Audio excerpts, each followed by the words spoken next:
Big Town Players. You started out in 2015. Yep. So tell us a bit about how it all came together. I guess I'll field that one, Bob.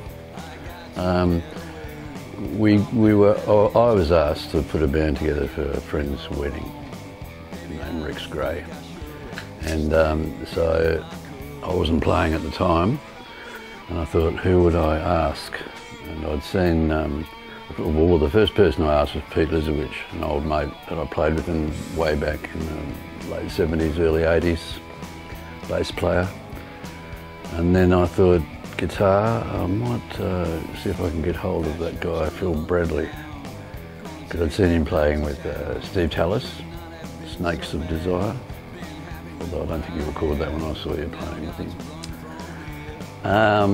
And then I'd recently jammed with Em Burrows, who you might know, and I thought she'd be great on keyboards. I knew her parents. They used to come and see bands that I'd played in earlier in my career. And then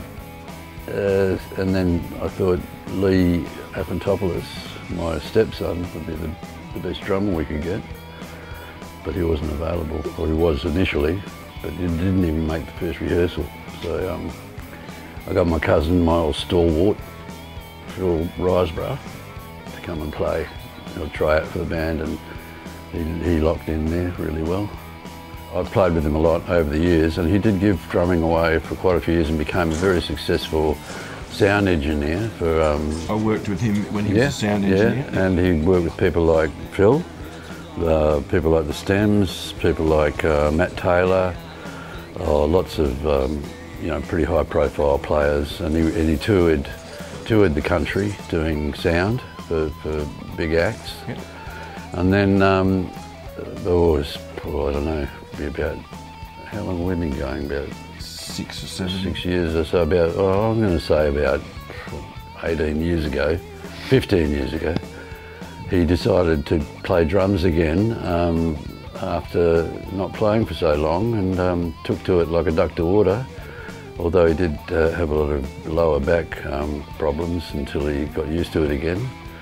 And then he ends up in this band playing like a demon, like he might have been second choice, but what a great choice.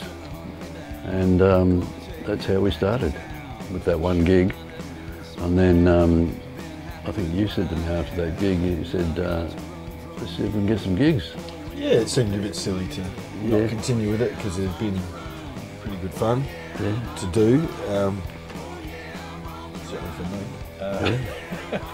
But Howie had written some songs, and it was exciting that there were, the possibility that would become a songwriting band was very intriguing to me. So at that stage we were doing a lot of covers, some standards, some old standardy kind of blues stuff.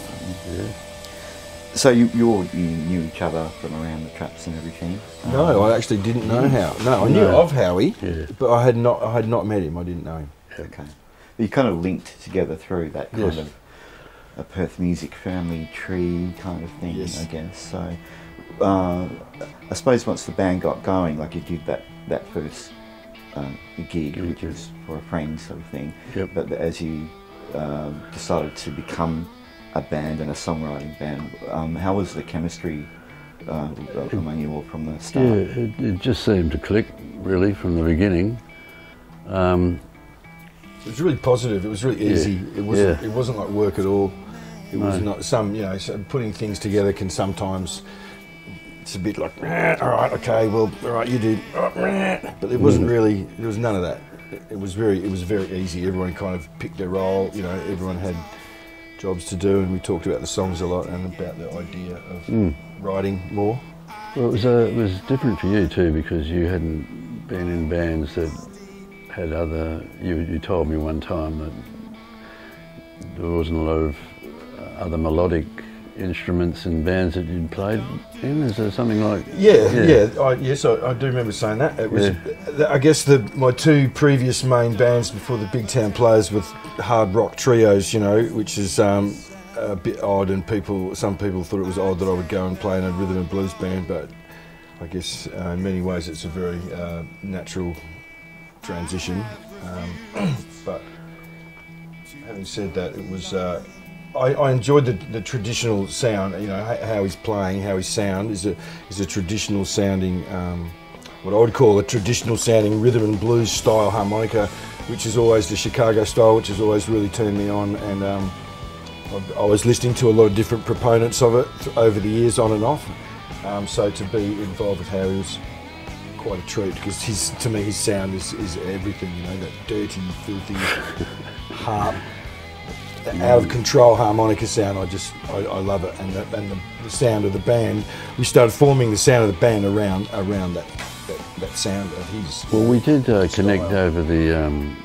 We both had an interest in the band, the Red Devils, didn't we? Yes. We sort of clicked. Great band. Yeah, together on that, and we sort of based a lot of our playing around that. We did a few of their songs actually earlier in the band. And we kind of started developing that, and we were moving away from the blues, which was kind of daunting for me in a way, because I only ever played blues. But I was excited by the direction we were going in, and using those traditional sounds in a different form, you know, more rocky, you know, and not following the 12-bar, you know, formula. Yeah.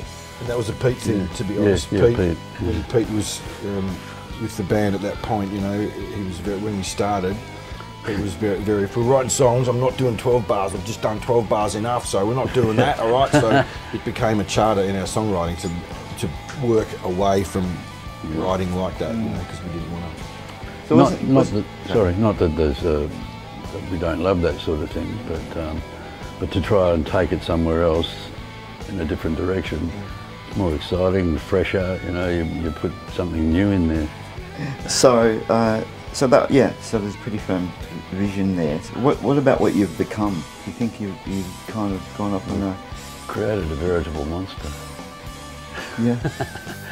No, it's beyond my wildest dreams, really. I mean, I'm loving it. You know, I didn't think I'd be wanting to play anything but blues. That's all I've ever played. Bit of rock, a bit of rock and roll, mixed with a bit of blues. But this is. I guess I tell people that it's as much Lobby Lloyd as it is Muddy Waters. Yeah. Because you know we come from a pub rock kind of background, you know. So yeah, we do have. I like to. I think that we've created something that's a little bit different. So it's not necessarily what people are expecting, and I like that part of it too. Yeah. You know, it's not really like, you know, regular blues, is it? I'm like, well, if the harmonica's punching you in the face, then it probably is. I think it's we've got different. We've melded two different audiences. You're the kind of people that would follow you normally wouldn't be following me, but we brought those two elements together. Yep. Yep. And I think that works well, you know. And so your music, and on the new album, it's you know, in some circles you'd be described as a blues band, but like it's really quite a rock album for a blues band. Mm-hmm. So how do you think blues fans or blues purists will wrap their laughing gear around it? I don't know. I would expect that like anything, some folks will really like it, because it does have elements of a traditional sound. Some folks won't.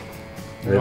I'm comfortable with either of those outcomes. I guess in the end we feel like we've made a record that's pretty much what we sound like, and we've kind of grown to really like our sound. It's a bit more maybe rock or kind of brash maybe than some regular blues stuff, I suppose. Or, I kind of, one of my prerequisites in my little head when I was sort of forming the band was for it to be a tough sounding band, you know, with you know, definite conviction no matter what we played and how we played it. It had to be meaningful and be mean, basically. Yep. Yeah. I think we achieved that with both albums. Yeah, we're a rock and roll band with harmonica. Yeah. And if that makes us blues, I'm happy for that. If people don't want us to be known as a blues band, I'm happy for that too. You know. Yeah. I do think that we've got a sound that we've grown to like it. You know, it is brash. It is. I think the blues purists do like us in that, well, the proof for me was when I recently had a 70th birthday celebration at the Blues Club and invited a lot of blues players to come to it and other harp players, and they jumped at the chance to be involved. So I think we're accepted there as well as in the rock and roll world, you know. So I think it's working. You know? Not that being accepted is a prerequisite, because I guess in the end we're gonna write the songs that we write, which we've been enjoying doing, you know, with some varying subject matters, which have been keeping us very interested. Yeah, and we quite like this last batch of songs that have made it onto the album. So. Yeah. But just before that one, you had the release of debut album a couple of years ago. Yeah. So how do you look back on that one as the? I still really like that album. I'm proud of it. Proud of how it sounds, and I think we haven't moved a long way away from that album. But we're still the same band. I mean, you'd recognise us as the same band through listening to both albums, I think. I think the songwriting's developed a bit. I think the sound's developed a bit. Yeah. I think it's more us, maybe, than the first record. The first record is a good album. I actually am very happy with both of them. I've always been able to say that after making an album or a record, but and that's how Howie said he is too. But I really liked the first album. I think it was a great representation of where we were at the time, and likewise this one. It's a little bit, you know, some people might say it's a little bit heavier. It has more. It's got a lot of intent. There's a lot of intent in the songs, and there's an urgency in the songs. I think that's cool. A lot of them are more up tempo. First album was a bit more mid-tempo with a couple of slowies in there, but so it's been nice to write. Oh yeah, some really up-tempo stuff. So was that a counterpoint you wanted to make, or it just sort of turned out that way? A bit. It can't. To be honest, the tempo of the songs is about the wives. My wife Lana has been like, I can't dance to this mid-tempo rubbish. You need to pull your finger out. You guys need to snap out of it, or I'm not coming to any more fucking gigs. So 2 stars. So okay, right, wanted to pick up. So I would then write as a response to that, something like "Take Me Out Tonight" is a direct response, like, okay, if you want to dance, okay, let's do this there. So let's dance. Let's dance, babe. So so certainly in my household, that's a thing. My wife can't dance to the songs. It's just rubbish. It's all rubbish anyway. So I think wives do have an influence on you. Like Deb would say that you can't dance to that beat, or that's too fast, or something. You know. So we have invisible collaborators in our wives, really. Keep us under control. So you know, very sadly, Pete passed away last year. How was it for you? I don't know, just being able to channel your I guess, grief into creativity and making an album, you know, after he passed, and just being able to, I don't know, find your way forward. I guess it might have helped. It seemed like at the time that we actually stopped playing for almost a year while Pete was. He was ill here, and we didn't feel like really replacing him while he was still around. So we actually stopped playing. It was sad, not that we'd stop playing, but that Pete was dying, you know. And we felt we should. Well, I felt that was the right thing to do, you know. And I know Phil felt that way too. We all felt that way, really. Yeah, there was a couple of peeps who rang up and said, "Look, if Pete's crook, I can help you if you got gigs booked and stuff." And it was really, none of us were really interested in that conversation at that point. So the band, you know, went on hold, and it was, you know, it was really fucking hard. It was very hard. Losing Pete, he was such an integral part of our lives and the band, and he was invested in the band like we all were. It was very. It was very difficult to have him, you know, become ill, and obviously the natural outcome of that. But before he went, he took us both aside. I mean, we chatted about it. There was different situations that we made happen so that we could have a chat about stuff, and you know, that was hard, of course. But Pete was like, you know, you guys can't just fucking bin the band, you know. And this is the guy. You need to go and talk to this guy when I'm done, you know. It was a bit like,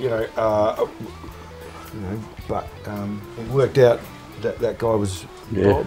So I guess there was a point after Pete died, or maybe before Pete died, where it was difficult to broach the idea of going forward as a band, because we really didn't know how that was going to happen at that point. But also we really missed seeing each other and playing, the three of us, So we did. I think we started coming around here, Howie, into the studio. Came and sat in there and had a couple of little sessions. We had some new songs, and those songs, some of which we'd actually mucked around with Pete. Most of those songs ended up being on the album Upside Down. So and how did Bob kind of feel his way in? Look, great. I've got to say, it was the best transition of a band member I've ever been involved in. So after the dust had settled, maybe, 6 months after Pete had passed away, I guess, I rang up Bob and we met at the Guildford and had a drink, and I said, look, just so you know, you've been dobbed in to play bass for us by Pete. And he was a mate of Pete's, he was in the family, he came to gigs, he plays around town with other Pete's and doing other gigs. He's a lovely man. And he's a great player, and I put it on him, and he was like, "Yep, no worries." It was very easy, and a very logical transition in many ways. Yeah, okay. It was very nice and very touching of Pete to go to that trouble. And to be honest, Bob's fitted in like a glove. Yeah. We love his playing. He's slotted in real well as a human. And he's a very good man. Beautiful thing. Yeah. So, with the songs, the primary songwriters, who's... Hello. We don't write together. We write separately. We haven't yet, have we? That's probably inevitable at some point. Yeah, we might try it. Come up with a hit, maybe. But we bring our individual songs. I was having a lot of fun with the Garage Band, putting demos together. Howie's got, and I've told him he needs to release his own solo album of all of the demos that he sent me of all these songs. So he'll write a song and put guitar and kazoo and banging and harmonica and stomping and hitting things on it and send it. It just sounds like a crazy old man in a shed. And I really do think you should release it. Oh, mate. Maybe that's a good name for the album, Crazy Old Man in a Shed. I don't know. I'll give it all to Aaron and see what he comes up with. So getting back to the point, we developed them from my demos or Phil's sort of raw riffing that he came to gigs with, to rehearsals with. You have an idea, or a song that you'd already done, like I Won't Give In. You'd done it with a few other outfits, hadn't you? Yeah, I'd done it with a couple of folks, but I thought it might work really well for us, which it does. Yeah. It's good to have a really slow, quiet, sad, minery. So old material we worked in to our repertoire, and I had songs that. Well, I didn't really start writing songs seriously till this band, really. I just thought which is astounding, considering some of the songs that Howie's written. He writes like a very seasoned writer, and I was very in touch with Howie's songs very early on. I was like, there's something going on here. I don't know what this guy's doing, but his songs are always super interesting, really dynamic. He always writes really interesting arrangements for songs, where parts go, what they do, how they achieve them. And thanks, man. I like your songs too. What are you singing about here? What's the carry-on? What's the carry-on? Jeez, Howie's got a couple with bizarre experiences involving dreaming and the like. There's a kind of couple of fantasy kind of rock and roll crime kind of stories in there, I think, on the run. And yours are about mine can be a bit more personable and confronting. I was going to say that. Experiences with personable other people. Yet confronting. Yes, take that. So trying to think of an example. Old School Man or something like that, I guess. We've got a different approach obviously, as writers, and I like the contrast of that in the band. That kind of. Yeah, I guess my songs are got a little bit of humour in them in places, a bit of tongue-in-cheek, sort of lyrically, whereas Phil's are about maybe telling somebody that they're an arsehole. It's been known that. It's been known. Yeah, I've done that. Yeah. Well, which is a venting thing. I mean, it's a therapeutic way of writing music, I think. If you get something out there, it can release a bit of tension or a bit of shit going on in your head, really. Yeah. Yeah. It doesn't mean I don't have to carry it around anymore. Yeah. Cathartic. Yeah, cathartic. Yeah. Can be very. Yeah. So, you know, all the songs are of the band, but are there songs on the album that you kind of feel like captures the band in a bit of a nutshell? Look, interestingly, there's actually 2 songs on the album that are Pete's. We wanted to pay some respect to Pete, of course. So there's one of his songs is Ride On, which Phil sings. Not on the album. It's not. No. It's in the bin. There was 5 songs put in the bin. But it will be on. It'll be on the next one. Right. So there's an instrumental song, okay, right, by Pete called Other Side. That's with the title of the album. Yeah. So that was interesting. And there's a song of Pete's on the album which we thought was cool. It's an instrumental thing, and we kind of did a version of it. Even though we didn't know the song super well, we had a recording of it, like a demo of it that we'd done in the rehearsal room with Pete. Pete arguing about going, no, it comes in on the one, you're all freaking out, you know, just come in on the one, which is nice. But I forgot the question now. I got is there a song that represents us as we are now?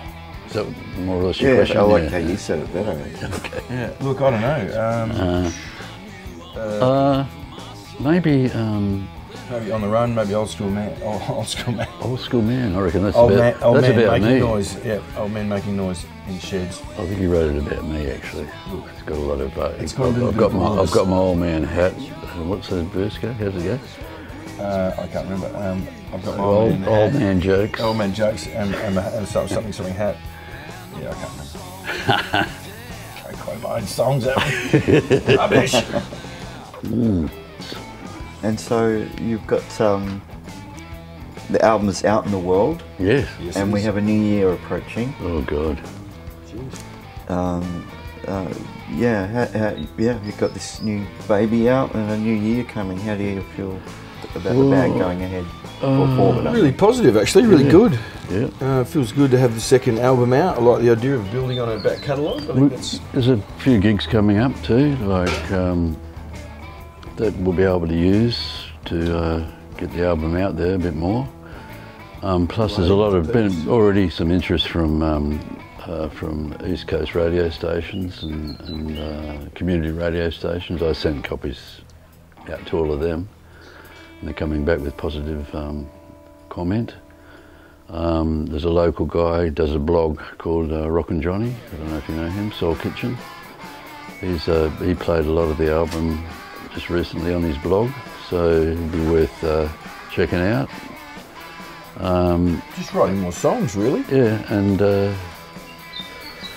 there's enough. We've actually got enough leftovers from the last recording, from the album, to put out an EP. We kind of ran out of time and resources at that point, so we were like, okay, there's 11 songs, let's just go, because we recorded like 14 or 15. Yeah, we did. Because we've been writing for a while. The writing period covered Pete's illness and then passing, and then us kind of moping around for a bit and then getting back together eventually and starting to work on it. But I like what you said. Yeah.